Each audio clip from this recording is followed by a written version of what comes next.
खबरों में आगे बढ़ते हैं, जहां कभी नक्सलगढ़ के नाम से पहचाना जाने वाला अबूझमाड़ अब औषधि पौधों के खेती में अपनी पहचान बना रहा है। अबूझमाड़ के किसान अब परंपरागत धान और मोटा अनाज की कृषि के साथ साथ औषधि पौधों का उत्पादन कर रहे हैं। किसान औषधि पौधों में बच, ब्राह्मी, सतावर, खस, अश्वगंधा जैसी कीमती औषधि पादप की खेती कर रहे हैं। वहीं किसानों को आर्थिक रूप से स्वावलंबी, सशक्त और मजबूत बनाने के लिए छत्तीसगढ़ आदिवासी स्थानीय स्वास्थ्य परंपरा एवं औषधि बोर्ड ने किसानों के मार्गदर्शन, प्रशिक्षण, बीज और बाजार की व्यवस्था की, जिससे किसान आत्मनिर्भर हो सके।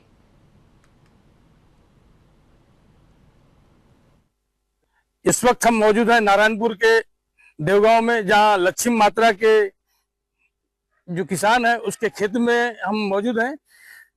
छत्तीसगढ़ औषधि पादप बोर्ड के द्वारा इस बार जो बस्तर जैसे बिहार अंचल को औषधि पौधों के उत्पादन के लिए चुना गया है। चूंकि छत्तीसगढ़ का जो किसान है पारंपरिक रूप से खेती का जो तरीका है वो धान उगाते हैं, लेकिन अब बस्तर बदल रहा है, नारायणपुर बदल रहा है। यहाँ के किसान अब वनौषधि को उगाने के साथ साथ बहुत सारे जो औषधि पौधा उगाएंगे, जिससे उन्हें अतिरिक्त लाभ मिलेगा। हम यहाँ औषधि पादप बोर्ड के जो अध्यक्ष हैं उनसे जानना चाहेंगे कि आज का जो विजिट है उसके संबंध में सर परिचय देंगे। विकास मरकाम, अध्यक्ष आदिवासी स्थानीय स्वास्थ्य परंपरा एवं औषधि पादप बोर्ड छत्तीसगढ़। सर, जो छत्तीसगढ़ के किसान परंपरागत रूप से धान का जो उत्पादन करते थे, अब जब नारायणपुर जैसे जो बिहार क्षेत्र है, यहाँ के जो किसान हैं अब औषधि पौधों का उत्पादन करेंगे और कैसा लाभ होगा उन्हें? बिल्कुल, अभी पारंपरिक रूप से हमारे किसान धान की खेती करते थे। हम चाहते हैं कि धान की खेती से और आगे बढ़ के औषधि पौधों की वो खेती करें और ज़्यादा वो लाभ उठाएं, क्योंकि धान की खेती में पानी की भी आवश्यकता ज़्यादा पड़ती है, मेहनत भी ज़्यादा लगता है। जबकि हमारे ये वनौषधियों को यदि वो लगाएंगे, औषधि पौधों को यदि वो लगाएंगे, तो लागत उनकी कम लगती है और आमदनी उनकी दोगुनी हो जाती है। आज यदि मैं कहूँ तो 1 एकड़ में यदि बच की खेती करते हैं, खस की खेती करते हैं, तो 1 लाख से 1,20,000 रुपये शुद्ध आमदनी उनकी हो सकती है। और मैं ये केवल आपको सिर्फ बातों से नहीं कह रहा हूँ। हमारे धमतरी जिले में हम लोगों ने जो प्रोजेक्ट किया है उसमें प्रत्यक्ष रूप से उनको लाभ 1 लाख, सवा लाख रुपए का उनको हुआ है।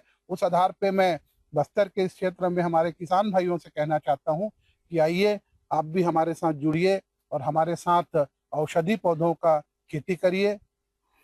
छत्तीसगढ़ सरकार का कहना है कि हम किसानों को आर्थिक रूप से मजबूत करेंगे और उन्हें सशक्त बनाएंगे। और इसी सिलसिले में अब छत्तीसगढ़ के जो किसान हैं, खासकर जो ग्रामीण क्षेत्रों में, उन्हें औषधि पौधों का उत्पादन करने के लिए सिखाया जा रहा है। सर, किन किन पौधों का उत्पादन होगा, जैसे यहाँ उगाया जाएगा? अभी खेत के हमारे जो धान के खेत हैं उनमें हम बच की खेती करा सकते हैं, उसमें हम ब्राह्मी की खेती करा सकते हैं। बाकी यदि नदी किनारे के यदि खेत हों तो वहां पर हम लोग खस की खेती करा सकते हैं, अश्वगंधा की खेती करा सकते हैं, सर्पगंधा की खेती करा सकते हैं, लेमन ग्रास की खेती करा सकते हैं। मिट्टी की क्वालिटी देख के कि कौन सी मिट्टी में कौन सा उपज अच्छा होगा, वो देख के हम, हमारे पास बहुत सारे प्रोडक्ट हैं, मेडिसिनल प्लांट हैं, जिनसे हमारे किसान जो है वो लाभ उठा सकते हैं, वो हमारे पास हैं। लेकिन मिट्टी की क्वालिटी के आधार पर हम तय करेंगे। सर, इन यहाँ के जो किसानों को जो औषधि पौधा वितरण किया जाएगा वो निःशुल्क रहेगा क्या? बिल्कुल, किसान अपने खेतों में जो भी औषधि पादप लगाएंगे, पौधे लगाएंगे, वो पूरे पौधे हमारे विभाग के द्वारा निःशुल्क हम प्रदान करेंगे। साथ ही बाईबैक गारंटी वो भी हम उनको देंगे। जब उनका फसल तैयार हो जाएगा तो उस फसल को बिकवाने की भी जवाबदारी बोर्ड की रहेगी। ये सब हम लोग MOU के साथ जो है ये काम करेंगे। किसानों के लिए मार्केट की व्यवस्था भी सरकार के द्वारा किया जा रहा है। एक ये अच्छी पहल है, ताकि लोग अपने फसलों को बेचने के लिए भटके नहीं। और भी हमारे साथी हैं जिनसे हम जानना चाहेंगे आज। सर, नारायणपुर के देवगांव के अलावा और कहाँ पे आया जो औषधि पौधों का खेती हो रहा है? मैं DKS चौहान, सलाहकार हूँ छत्तीसगढ़ आदिवासी स्वास्थ्य परंपरा।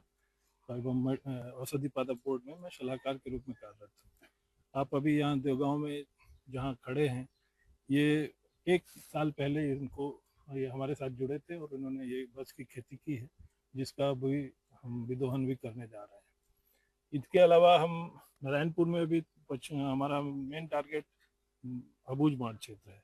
इसमें कुरुशनार, कड़ोली, कोकामेटा, इस तरह के कई गांव हैं जिनको हमने अभी तक हमने सर्वे किया है और लगभग 30 से 35 एकड़ जमीन किसान राजी हुए हैं, जिसपे हम शीघ्र ही इस महीने के अंत तक खेती का कार्य प्रारंभ करेंगे।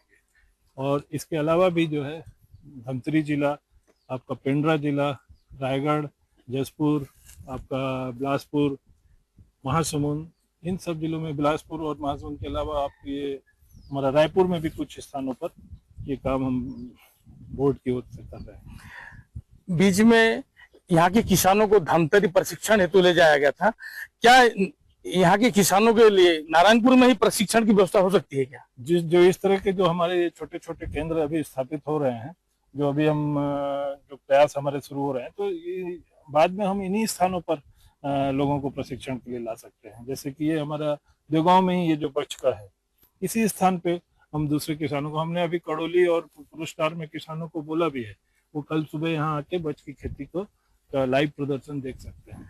तो इस तरह आगामी समय में हमारे पास यहाँ भी एक अच्छा खासा तैयार हो जाएगा प्रशिक्षण स्थल, तो हम यहाँ के लोकल किसानों को यहीं प्रशिक्षण दे सकें। औषधि पौधों में खासकर जो हमारे जो रासायनिक खाद का कम उपयोग होता है, इससे पर्यावरण को संतुलित करने में और पारिस्थितिक तंत्र को, जो इकोसिस्टम को मजबूत करने में भी एक लाभ मिलेगा। इस संबंध में मिलेगा। देखिए, एक तो इसमें आपका रासायनिक खाद की भी कम उपयोग होती है, दूसरा जो हमारे धान के खेतों में कीटनाशक का जो बहुत उपयोग होता है, इवन सब्जी वगैरह में कीटनाशक का, इसमें कीटनाशक की आवश्यकता भी नहीं रहती। तो इस वजह से पर्यावरण की दृष्टिकोण से और सॉइल हेल्थ, जमीन की जो हेल्थ है, उसके लिए भी ये बहुत उपयोगी है और इससे हमारे किसानों की आय बढ़ने के साथ साथ पर्यावरण को भी इसमें बहुत सहूलियत होगी। हमारे साथ जो किसान हैं उनसे जानना चाहेंगे। भैया, आपका नाम बताएंगे? मेरा नाम लक्ष्मी मात्रा है। जो ये औषधि पौधा जो लगाए हैं, इसकी प्रेरणा कहाँ से मिली? सर लोग एक बार हम लोग को ट्रेनिंग के लिए ले गए थे महासमुंद, वहाँ से हम लोग सीख के आए, फिर सर लोग फ्री में पौधा दिए, लगाए। हम लोग पहली बार लगाए हैं, अगली बार और अच्छा लगाएंगे। अभी कितने एकड़ में जमीन में लगाए हैं? आधा एकड़ में लगाए हैं अभी, मतलब परीक्षण के रूप में आधा एकड़ में लगाए हैं। तो आपके पास कितना जमीन है? 17 एकड़ है। तो इसमें 17 एकड़ में लगा के ज्यादा लाभ कमाना चाहेंगे धान के अपेक्षा? जी जरूर कमाना चाहेंगे। तो ये थे किसान जिन्होंने आधा एकड़ जमीन में लगाया है। उनके पास 17 एकड़ जमीन है और वो खुश है कि मैं ज्यादा जमीन में लगाऊं और ज्यादा लाभ कमाऊं। हम साधना टीम की ओर से भी उन्हें शुभकामनाएं देते हैं कि वो नारायणपुर के पहले ऐसे लखपति किसान बने जो वन औषधि उगा के, ताकि लोग उनसे सीखें, देखें और समझें। मैं साधना न्यूज से तेन सिंह ठाकुर।